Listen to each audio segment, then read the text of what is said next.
Have you ever wondered what it takes to roast coffee for beer? Well, it's exciting to welcome Noah Poletiek of Chapman Crafted Coffee. Noah is the director of coffee at Chapman Crafted and has grown in the niche of coffee beer. Chapman Crafted is a coffee roastery and beer brewery. Noah brings an interesting perspective on the art of sourcing and roasting coffees for coffee stouts. Learn with us from an expert on the science behind coffee beer. Norbert, welcome back, man. It's good to have you. How are you? Yeah, it's excellent. Thank you. I'm great. Look forward to this conversation. Yeah, it's going to be a good one. We're going to be talking a lot about coffee, beer, and exciting sciences around that. With that, I'd like to welcome our next guest of the episode, Noah Poletiek. I hope I said that right, Noah. It's almost correct. Don't worry. There's not a single teacher I've ever had who's ever said it correctly. So it's much more boring than it looks how it's spelled. It's just politic. Poletiek. So, there we go. Awesome. That's all. Welcome. It's a pleasure to have you. I met you just stumbling across into your roastery, or I guess brewery now. Yeah. And it was really awesome to meet you and have the conversation we did. Maybe we could start off by telling us a little bit about yourself, your background in coffee, and why you're interested in coffee and beer. Yeah, sure. So I've been roasting for a long time now. I want to say just coming up on probably 10 years. Kind of held a lot of different positions in specialty in coffee, everything from barista back when I was in college that kind of got me into it. And then I was really fascinated with some local roasters and what they were doing to the point where it was sort of stimulating both my creative and scientific side of my brain. And that's what hooked me. And I started roasting for a company called Cropster. And with some personnel change that happened there, I was kind of the head of roasting very early on without really knowing what the actual heck I was doing. We had sort of like a broken Dietrich that if you wanted to control gas, you were literally controlling the T valve at the wall of the gas. Cool. It was, I think a lot of people who are in roasting have that sort of harrowing first roasting job where you're just kind of trying to get the ground under your feet. From there, I went to become one of the roasters for Klatch, which some people might know about. Just trying to learn as much as I could. Once again, a lot of trial by fire. That's a huge volume roastery that does everything from like large batch French roast, FTO blends, all the way up to competition geshes. So did that, eventually broke off with another person from that company to start Bangarang, which a lot of listeners might know about.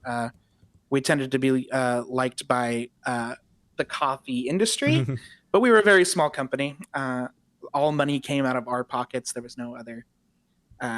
We were still working 9-to-5s and roasting in the morning and bartending at night or whatever we were doing to get by. It was during that time that right during that transition, coming out of Klatch and going into starting Bangarang, that I was looking for other places to work, something to do in the evening that would actually pay the bills, while I was funneling money into buying green and renting time on a machine. And that's when I kind of ran into Chapman Crafted Beer, who had just started up. It was like their first week, I think, of being open. And I noticed that I had actually accidentally roasted coffee for a coffee beer that they had on. I walked in and it said coffee from Klatch, and I remember in my roast log getting a rundown for a thing that just had a note that said for beer, and I had no idea what that meant. What I was like, am I supposed to roast this differently? And the production team was like, we don't know. I don't know. You just they ordered some coffee, man. Stop thinking so much.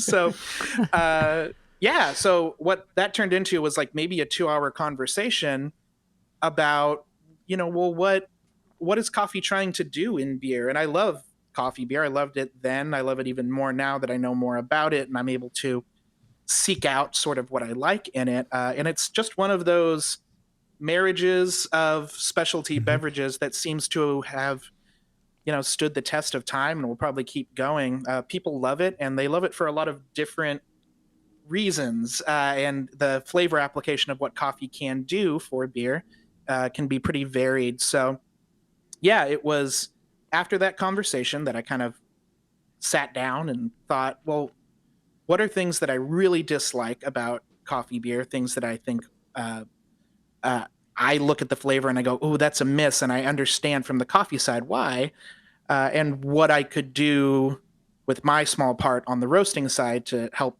make that better. So that's been a 5-year process now at this point of trying to every day make it a little bit better. So yeah. This is exciting. No, so I know you have dug into a lot of the science part of it. You did a lot of trial and error for sure, and we would like to learn from you a little bit and hear what is special about roasting coffee for beer. And I know that you might want to go a little bit into the brewing process and then the beer brewing process. So all excited about hearing more. Sure. So I would say the major problem that I ran into in the beginning was something called bell pepper defect. People who are into craft beer and have had coffee beers or, in some form of engaging will know that coffee beers will tend to have this.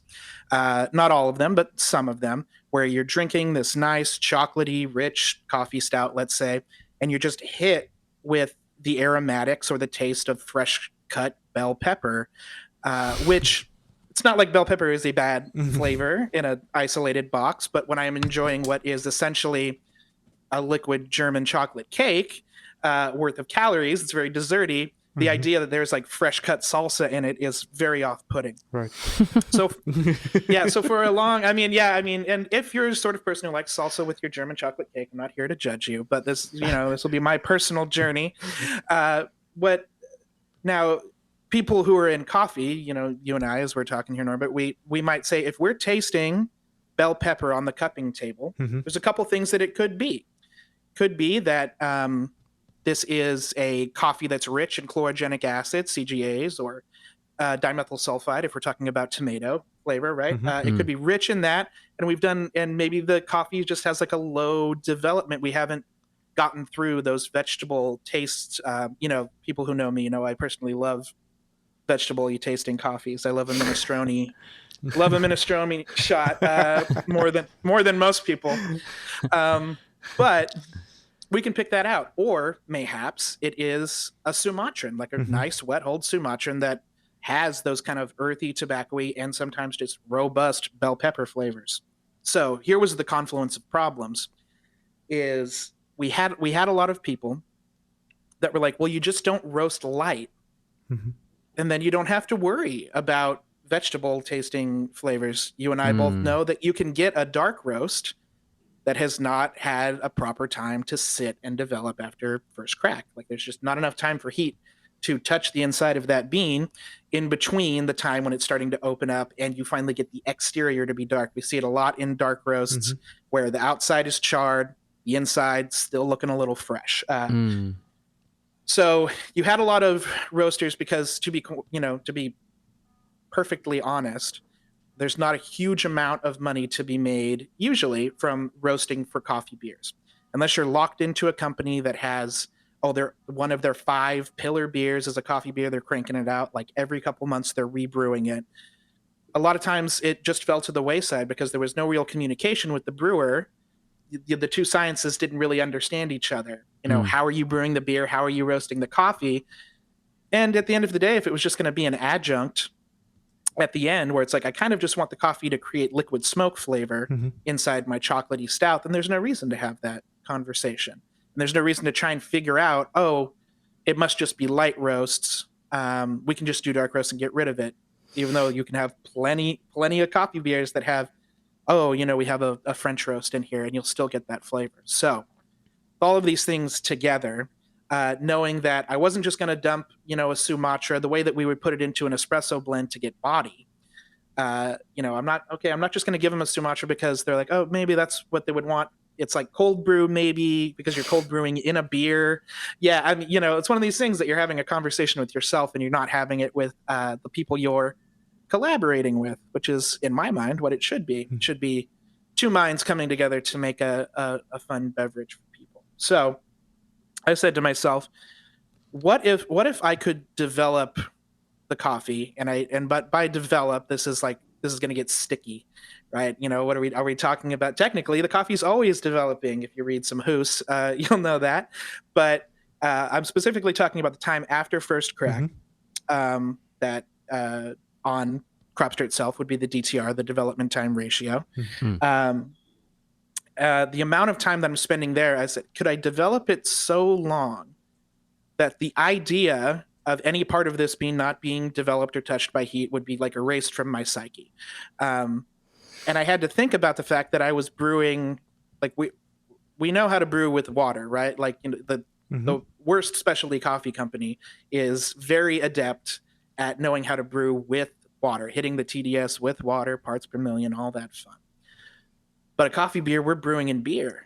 It's not water. Now our water is sugary. It is alcoholic. It is, if depending on where you're putting it, there's active fermentation. There's just a myriad of things where beer is going to extract different things out of it over time in a way that water just doesn't. So the actual secret sauce was the first time I got to test this. I was like, I'm going to get to first crack relatively quick. And I do mean relatively. I came from, since I've been roasting for 10 years, I still come from the like, you got to first crack before 10 minutes. It's time for you to be fired sort of thing. I don't roast like that anymore, but get to first crack relatively quickly. And then spend mayhaps 30 to 35% of the roast after first crack happens. Sometimes, if I can push it longer, sometimes I do. And on top of that, because I'm a specialty roaster, I want to be able to taste the character or some character from the coffee in the beer. Like I want it to be some sort of culinary option that's kind of finishing the stew, let's say. I'm trying to keep the temperature incredibly low. So I'm trying to hit first crack kind of at a shallow rate of rise, shallow roar, and just drag it out without baking, without dipping below, without getting some weird peaks and soaring, just trying to keep it very low and, almost like low and slow. It's like if anybody's ever roasted cacao, it's a similar thing where you're still trying to do this steady step down of energy. So you're not making it go crazy. But so the roast is sort of a nightmare. It's sort of a roaster stress test. But I got to test that, and thankfully being in partnership with Chapman Crafted early on, I was able to really test these things out live. And while my napkin math made a lot of sense to me, and I certainly spoke very confidently, there was a part of me that's like, I don't know a lot about the brewing process. And that's what was great. Since I was giving so much information and willing to stake so much, the craft beer community, for the most part, is one that is built on communication and sharing of information. That can be a problem sometimes in our industry. I mean, I think it's getting a lot better than it was back when I was a young roaster. But this was a community that openly was like, oh my gosh, do you want to learn everything about brewing beer? Because if knowing 10% more knowledge means that you can make a better coffee for my product, then yeah, let's do it. I want to be able to talk to roasters and talk to brewers, with a kind of shared language about it. So that's sort of where it started. And that's like the main thesis. There's also, other things that go into it, but that's the main thesis behind the roasting part of it. And it's been tested with different breweries, different, styles of beer, and it seems to hold true. So yeah. So maybe we can talk just a little bit about. So you were saying this is how you roast for brewing, but where does the coffee meet the beer? So and there's different, as you already mentioned, there's different ways to do that, right? You can sort it at the beginning when fermentation is still happening, and then you can do it more towards the end. What's your learning? Yeah. So. For people who aren't 100% up on how beer is made, I'm gonna do very elemental. So if you own a craft brewery and you're listening to this, come at me in the DMs. I'm not gonna explain. I'm not gonna say it was like you didn't explain that sparging is a 3-step process, and yeah, okay, whatever, it's fine. But we're gonna go over the very elemental things. So the initial juice that you are making to make the beer is called wort. And basically it comes from steeping grains in a certain temperature of water to get a certain extraction. It all sounds very familiar to us, right?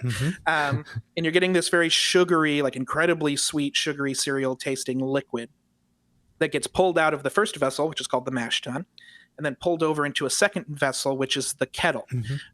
So think about this as like the roasting process for the wort that you created. So some are done with steam jackets, some are done with actual gas flames. Those will, have that's the, Loring Probat debate. Let's say that. Yeah. It's great, so you'll see that we already have a shared language with these other artisans. But so you have that. Once that's pulled, it's pulled into a bright tank where it is left to ferment. If it's a lager, and it's a bottom fermenting yeast strain, it's going to cold ferment for a longer time. Ales are shorter. They're a top fermenting yeast strain. So there's lots of different ways to incorporate coffee during this whole process. Making beer is a weeks-long process, while roasting coffee is a 15-minute process, if we're talking about just from us getting the grain, right? So if you're looking to do something like a Speedway stout, which is very, or Lagunitas Cappuccino stout is another one that comes to mind just off the top of my head, where when you taste these things, you are tasting diner coffee. You are tasting absolute NASCAR fuel, and it's what they want. You want some like some like very tough, earthy. You want pronounced bitterness. So knowing what we know about coffee, heat and agitation are a great way to extract the hell out of anything. So what they'll do is they'll grind coffee and put it directly into the kettle phase, where that's going to be, it's not quite up to the temperature that we brew with most of the time, but it's a hot environment where it's a hot extraction that's happening. Who knows how long they're actually sitting and letting that kettle go. So it's going to... So it's basically brewing during brewing. So you're brewing already on the hop side or on the mesh side, right? But you're also brewing the coffee at the same time. Yes, exactly. So that's going into the kettle. And so while the water in there is reducing, it's like you've added ground coffee into a simple syrup that you're making. So if you've ever messed around and tried to make, it's like, well, I'm going to make a cold brew simple syrup. As soon as you start reducing it, it's kind of like browning butter, where you're going to get to a certain point where it's nice, and then you're going to get to a point when it's burnt and you're burning milk solids and it tastes terrible. So because all those lipids are there in coffee anyway. So another way to do it is after the beer's fermentation has halted, it's done. It's now being held in a bright, either waiting to be carbonated, nitrogenated, what have you, or receive some sort of adjunct. You can add the coffee in there. The benefit of that is you're going to be doing a cold extraction, so extraction is slowed down. And on top of that, the beer is a finished product. You're now tasting exactly how the beer is going to be before you add the coffee to it. So you can have this step to be like, okay, yeah, that came out maltier than we thought. That came, something where you can actually bounce it past. Oh, it's very bitter. So you'll see a lot of companies now, ones that I talk to that also are very concerned about how coffee goes into beer. They love doing it cold stage, like at the very end of it, sometimes before nitrogenation or any type of gassing you're doing to it. And typically it's done via some form of a vessel that's called a hopback, basically a steel tank where you're circulating the beer that's in the much larger tank through a tank that is holding some sort of adjunct or flavor additive. Here we're doing it with coffee beans. And we at Chapman Crafted and a couple other places like to do it with whole bean, which sounds very interesting as far as us on the coffee side. We know that if we're putting whole bean into water and letting it sit, well, we can let it sit forever, right? It's going to create strong coffee tea at best, right? It's going to be a pale yellow color, and you're just not getting the extraction out of it. Water's a great solvent, but it can only do so much. Beer is like hyper water, so agitation. I always knew it. It's going to be, doctors, 20 years from now are going to be like, we should have just had some more hyper water. It's fine. If someone tells me drink more water, I was like, nah, skip the water, go hyper water. Noah, every pint of beer is That's like... great. Oh man, this is a time I assure everybody that I am not a doctor. Yeah. I'm Okay. just really, I'm a doctor that works with feelings, with energy. So Right, there you right. go. So yes, Mhm. so beer being super water, circulation through this, it's going to extract the coffee, but it does it over a much longer period of time than we would if we would have ground it up, which will speed up that extraction, Mhm. or if we put it on the hot side. So the for me and brewers that I've talked to that have either converted to this method or stumbled upon it themselves, maybe just in home brewing they did it because they didn't have a coffee grinder, and they were just like, well, just throw it in a muslin bag and like chuck it in there and see what happens. And they carried that with them when they finally got the funding to have their own, Mhm. $2 million brewery, which is a very common thing. So what happens is that extraction is it's lengthened, much like doing cold brew, where you Mhm. have this sort of 24-hour window to see how it tastes. And so what that allows is brewers who have a crazy and dangerous job. Everybody who is a brewer and production person, all the love sent out to you. You work an insane job. Mhm. What it allows them to do is be doing a million other things, come over to the tank and test it and be like, okay, a little sip. Yeah, okay, coffee's not quite there yet. Give it a few more hours. Where we could Mm. be missing the window of what that coffee tastes like or its full, potential. If somebody's over there messing with hoses or like trying to wash kegs. So that way more people can taste it. Maybe the entire brewing staff, Mhm. maybe, Mhm. marketing can come over and taste it. And it becomes a much more collaborative process. And there's also FFT and other like things that smell, chemical processes that smell, all of the ketone smells Mhm. that come from phenylketone smells that come from coffee and sulfites. They can have like a really, I'll say, interesting and sometimes bad flavor right when they're extracting inside beer. Mhm. It can smell really sulfury. It can smell really eggy. It can smell really omega-y, Mhm. Fish. sort of an omega pill you would Mhm. take. Yeah, it's like fish oil pill. Mhm. It can be smelling like that. So in the early stages, a lot of that can come off, and then you're not really able to taste what the coffee is like in it. So if extraction happens during the window of that, smell will eventually dissipate. Mhm. Like it doesn't stick around, and you can degas it to get rid of some of it. There's some tricks to it, but you might also just be confusing yourself with off smells that really won't be there in the finished product, especially after being nitrogenated. Mm. So yeah, wow, that So was it's basically much from a process control perspective. It is much easier to add the coffee more towards the end of the process because you have more time. It's more controllable. It's easier to taste. So there's a lot of benefits to that. yeah. Now, I'm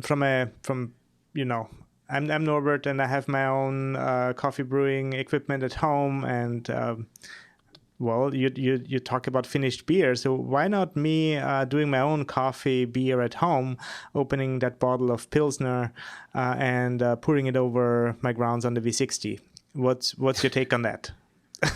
Well, it's interesting because I am the director of coffee for the roasting wing of a brewery, Mm-hmm. and I'm at a brewery basically all the time Mm-hmm. where I'm doing my work. Today, I'm in my nice little master bedroom, but usually I'm tucked away in some corner. Mm-hmm. And sometimes in between talking with importers and what have you, answering emails, you get bored and you're like, well, what if we just put, our natural Ethiopian and like steep it inside a French press with a brown ale or a Pilsner or something like that. And I can tell you that the interaction between completely finished beer, Mm-hmm. like fully carbonated, then it's out and the beer itself is oxidizing, which is a thing to think about. Usually when we're introducing coffee, oxygen really hasn't touched that final product. Mm-hmm. It's inside a completely sealed thing. So there's, we're not dealing with oxygen's degradation of the product. Mm-hmm. So that's part of it. The combination of roasted beer and roasted coffee and finished beer has really interesting dynamic flavor play that sometimes is not the sum of the two parts. Mm-hmm. Mm. So, for example, we're known at Chapman Crafted for like a very lovely Pilsner that we make, German style Pilsner. We can't make enough of this stuff. As soon as we make it, it sells out to our accounts. We make some more. Awesome. So we're sitting on some great Munich Pilsner malt, just like tons and tons of it. And I said, hey, what if I take some of that and I brew it with coffee like I'm doing a cold brew, where they're like together. I'm doing a cold steep of Pilsner malt. I have no idea what that'll taste like. And it's like, yeah, sure. We throw it in the fridge for 24 hours, pull it out. And that finished product tasted like watermelon agua fresca. Anybody's not, I don't know how, big agua fresca is outside of the American Southwest, but essentially like an unsweetened watermelon juice concoction. Now, refreshing. I don't know. Very refreshing. It sounds good, yeah. I don't know how you sell it as someone who's like, hey, we took beer malt and put it in a coffee. And they're like, cool. Does it taste like beer? And you go, not even close. Yeah, right. Does it taste like coffee? And it's like, not in your life. So it's finding those things. What's interesting is that there's lots of different ways you could do it ground, and it changes the color of the beer. It definitely changes the aroma. And so much of what makes an awesome coffee beer awesome is the aroma, because often the gas, either nitro, CO2, something is forcing that aroma up into your nose. And while it might feel like common sense to be like, if I'm adding coffee into a beer, which is a big malty thing, then what I'm doing is I'm supporting the malt bill, the malt structure of the beer when I brew into it. So if I'm adding in coffee, I'm making a brown ale taste more like brown ale. But coffee is comprised of, very much a simplification, but water, malt, and hops. We have those hops there, which are themselves oily, bitter, floral, aromatic, botanical product that is originally put in there to balance out the incredible sweetness of beer. And that just kind of becomes the beverage now. While it used to be a thing to tamper down sweetness, now it's just even the least hoppy beer you have ever had has hops in it in some way in order to balance out the bitterness. So what's interesting is, having tested a lot of different styles of beer, from IPAs to sours to light lagers to stouts and all sorts of things, coffee tends to fight for the flavor space of hops. It tends to fight in the aromatic, bitter complexity side and not really in the malt side. It's really hard to defeat malt at malt's game. It's sweet. It's got Maillard reaction for days. It's kind of incomparable in that sense. So what coffee tends to do is live in the aroma, and you can drink a lot of fantastic coffee beers, hold your nose, and never know that there was coffee in it, which is super interesting. So now coffee is like dry hopping, which you may, if anybody likes beer, you might see that on the side of a label. It's a very hot, oh, it's double dry hopped, double IPA. What a dry hop is instead of putting hops inside the kettle side, the hot side where you're extracting those oils and you're getting all of those alpha acids, and that's like bitter, that sort of thing. You are basically steeping them once they're in the bright tank on the cold side when they're finishing fermentation. And so then you're getting aroma and not bitterness from the hops. So when you're seeing double dry hop, what it means is like you are going to smell a crazy dank, depending on the type of hop, if it's a C hop, as we call them, Citra, Chinook, Centennial, those are classic West Coast IPA hops. It's piney and, maybe like orange peel, lemon zest, like that really sharp, expressive thing. If they're new school hops, think like New Zealand hops, I think Nelson, you see Nelson on the side of a can. Those are overripe tropical fruits, things that kind of taste like mangoes. You see a lot of hazy IPAs have that. And so when picking a coffee and trying to think about the beer, that's essentially our job as roasters. What sort of aromatics and delicate notes will sing just above the top of that malt bill, to where that's where we're adding the complexity back in. That's how we're doing the handshake between coffee and beer. And for most of us in specialty, that really is the make or break of what we like about a coffee. We can talk, there's tons of cups of coffee I've had that I'm not like a huge fan of, but I go, oh man, the body is great on this cup of coffee. Everything else is kind of making my head spin, but like, wow, they really nailed the structure and the base of it. The extra 5% of, wow, the acidity is chewy and juicy, or, the florals are like just jumping out of the cup, and it's like I'm drinking potpourri. That's the sort of excitement I wanted to feed into the coffee beer narrative. And when you're willing to think like that and try and put in the hard work, you'll notice that brewers will also get incredibly excited about it and do everything on their end to make sure that the product that you're doing is consistent as well. So, like what you've heard so far? This podcast is brought to you by Cropster, a software solution that connects coffee professionals from origin to roasteries and cafes around the world. Whether you produce, trade, roast, or brew coffee, Cropster products will help your business take that next step. So kind of on that with like the conversation among flavor profiles. So obviously a lot of the coffee industry has been gotten to a point where they can source for espresso, for example. So they know how to source beans for espresso. I don't think we're quite there yet for like cold brew, but for you, in your case, how do you source for coffee specifically for beer?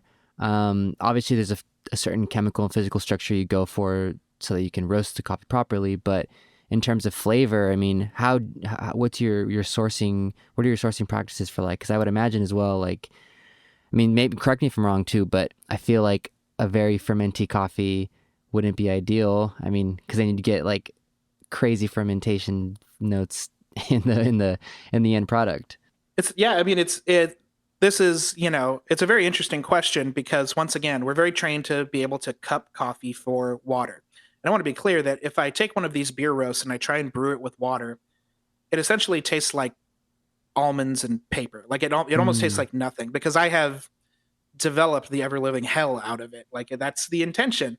Because water's not going to do the job, beer's going to do the job. So you sort of have to be able to see where the flavor might land if it's really just one chair violin in a symphony sort of thing. Mm-hmm. So there's a couple things that I think about if I'm trying to play it as safe as possible. First, you always have to take the brewer's expectations into account. So I'll run into a lot of brewers that and it's not just Chapman that I do it for. I do this sort of beer roasting thing as it's become more popular and more people find out about what I do with a lot of different breweries. And there's places that are just like, listen, I only really like Central American coffee. You'd be like, well, that's great. I mean, there's tons that we can do with that, right? Or it's like, oh, I only like stuff that's from Ethiopia. Yeah, fine. So what I'm looking for typically, and what's very different from what I'm looking for when I'm doing certain blends or certain roasts for coffee, is first the bean sort of has to be stalwart, where I know that I'm not going to lose its flavor with a little extra development. Mm-hmm. There's tons of amazing coffees that have a very narrow, place where you have to land, a very small circle where it's like, here is where I'm getting the biggest punch of flavor. And then if I'm a little before, I'm a little after, it's kind of gone. So I need something that can handle something that maybe in my mind would be like, okay, if I were to take this to French, God forbid, I wouldn't be like really making this thing into like a crumbly mess. So certain, let's say certain like stuff that's great for this are like the tried and true, meant to survive the seasons and disease and all that. Things like Caturra and hybridized stuff. Bourbon is another great one. Heirloom Ethiopians, because those are just such incredibly dense, naturally protected beans. Depending on which heirloom variation you get, as long as you're not getting something too delicate. Things to avoid, and this will be a great thought process for what is the defect in one part of tasting and what is a defect in another industry. So I would say the biggest no-no that brewers are constantly trying to run away from is diacetyl acid, and that is essentially a compound inside movie theater popcorn butter. Fake butter is essentially diacetyl. Tasting that in a beer is like a brewer's worst nightmare. They hate it.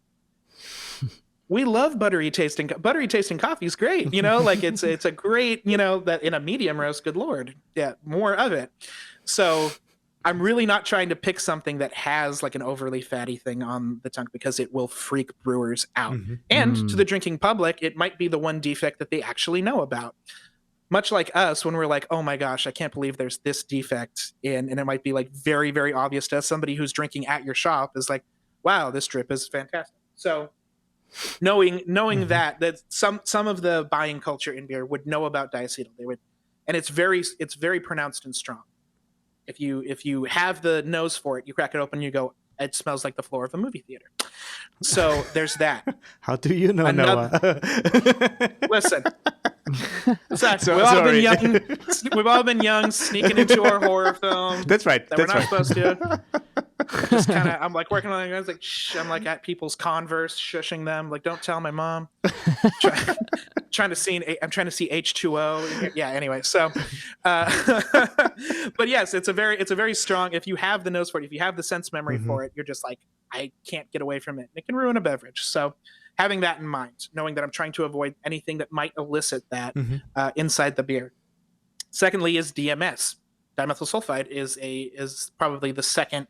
In my mind, I believe it's like the second biggest defect that you find in beer. How we relate to dimethyl sulfide in coffee. Biggest thing is when you have a Kenyan batch brew that tastes like Campbell's soup. I love it.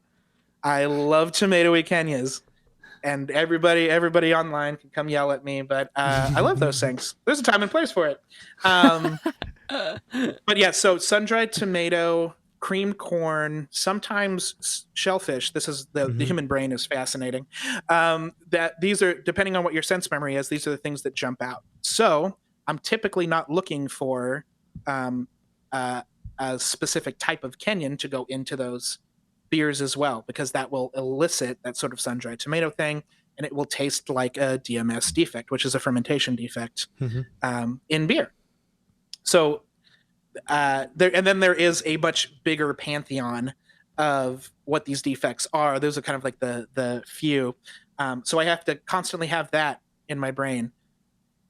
If I present this to a brewer, are they going to freak out and be like, no, you're going to ruin my whole beer with this one thing? So beyond that, I'm really looking to. So one of my more successful coffee beers that I've done is with a brewery called Docent here in California, and they do a beer, a kind of bold, dark oatmeal stout called Super Tonic. And when they first came to me, they have a penchant for Central and South American coffees. And what they were looking to do is they're like, all right, so this is kind of like a burly, rough around the edges, is already kind of bitter stout. It's like what they would call like a classic American stout. Like it has presence. It's not like an East Florida pastry stout where it's like super thick and like, it's like a high Plato and like residual sugar. It's kind of got dryness and snap to it, but it's still like 9 or 10%, depending on the variation, ABV. So big boy.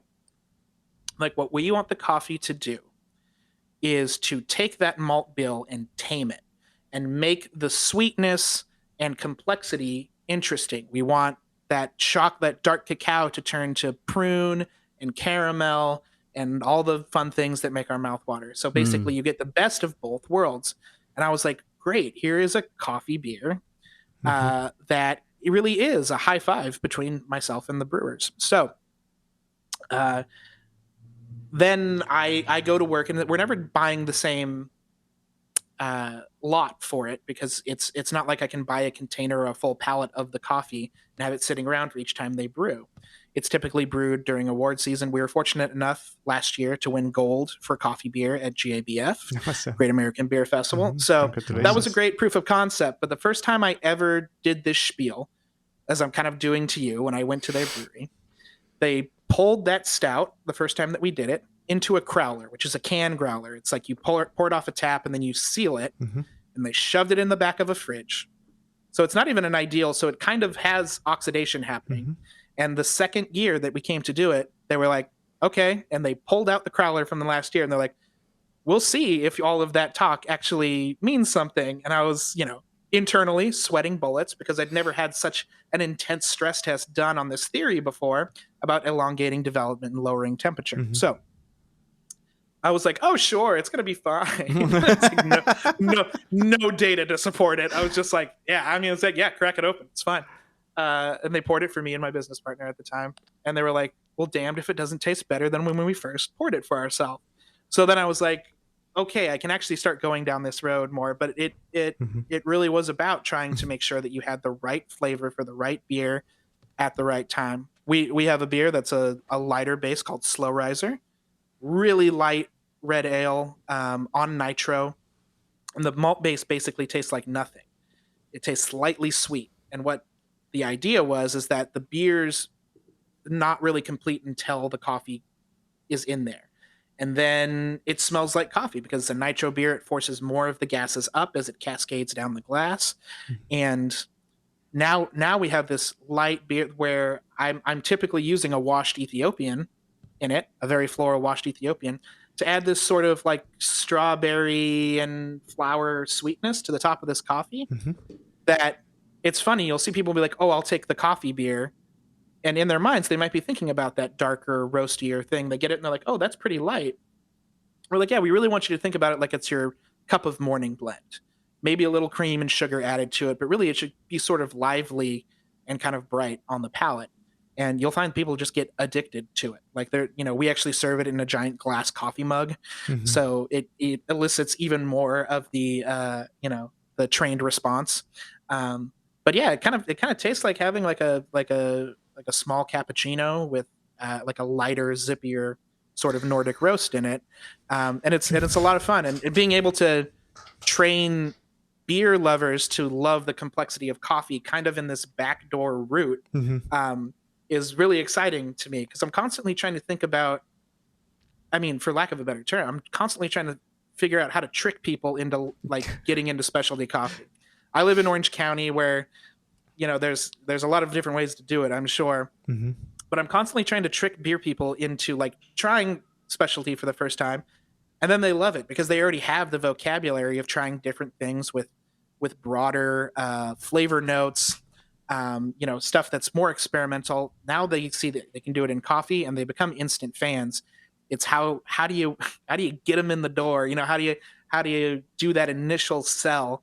Because not for nothing, it's hard to give up the incredibly cheap buy it from Trader Joe's pre-ground coffee because it's so convenient, and you're kind of trained into that convenience. So yeah, doing a good coffee beer is a way around that.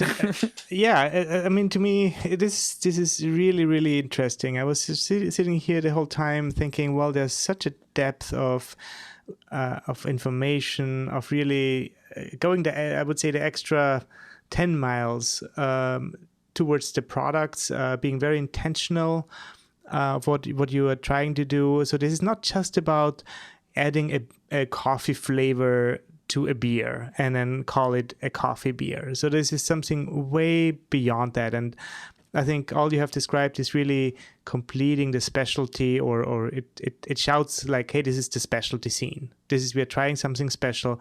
We are honoring the ingredients. We are honoring the producers.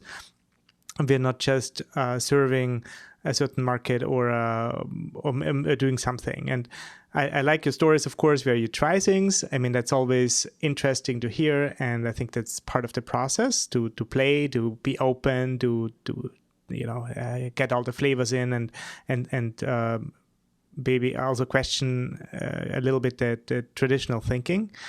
But ultimately, what you said is like, hey, the brewer does a perfect job and the roaster does a perfect job, and together to get the perfect product. And that to me is very, very important, because I think it's overlooked sometimes, when people's like, oh yeah, let's put some flavor in. Why not? And you can do that with coffee, right? You can add a vanilla flavor. It's great, but why not source that specific coffee who has already certain flavor attributes, roast it to perfection, and bring that to the people? Again, exactly. There's markets for everything, so it's it's not either or. But I really like that approach, and I think that's something very valuable to our listeners here, and something we at Cropster here are definitely excited to make the world a better place, to make the coffee a better product, and have people enjoy a better product. Absolutely. And this, I'm on the I'm on the Cropster podcast, so it's not like there's like a gun against my head or anything. But I couldn't do this roast without a program that accurately was able to measure what I was doing past first. It's to be able to do this as a sense roast probably wouldn't work.